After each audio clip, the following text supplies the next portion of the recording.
Everyone is asking if gold, silver, oil will go up or crash, if the dollar will crash and lose its dominance, what the financial system will look like in the future, if the BRICS countries will take over as the dominant global force.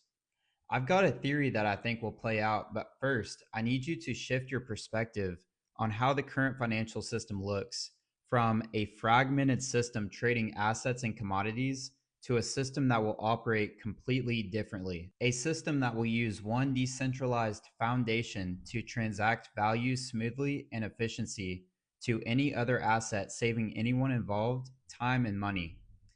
To understand all of this is possible, you must understand that all of these world events, like oil wars, gold and silver spiking, are not only inevitable but also planned. These events are orchestrated because this all has to play out in a specific way to create the starting foundation for how all of this is going to work.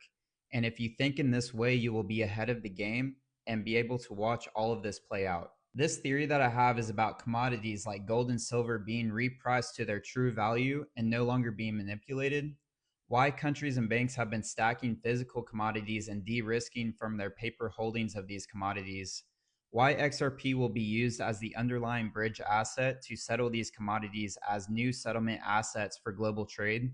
And lastly, how XRP can pitch their case to these BRICS countries. Commodities like gold and silver were suppressed for too long so people wouldn't lose trust in the US dollar.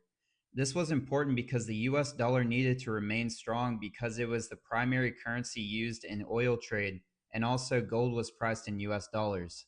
So, if the US could keep the dollar strong and the price of gold, silver, and oil in dollars suppressed, then they could delay the perception of inflation. Because gold and silver are known to be hedges against inflation, so if they keep these assets priced in dollars suppressed, then panic would not rise. But we are shifting away from a system of money being able to be printed out of thin air. The debt based system is going away. Money will no longer be printed, and everything will be based on its true value, tokenized using the underlying asset of XRP. Nothing will be based on the US dollar anymore. Gold, silver, oil, nothing will be based on the US dollar. The petrodollar is going away. All of this is going away. This is de-dollarization, and the United States is actually okay with this because they know their fiat dollar is failing and they have liquidity issues themselves. They are using the distraction of de-dollarization, oil wars, etc. to keep us from seeing how this will actually play out. A liquidity crisis would be evident in the event of a reverse carry trade with Japan, where there would no longer be demand for the US dollar and the Japanese yen liquidity would no longer flow into the US dollar. They need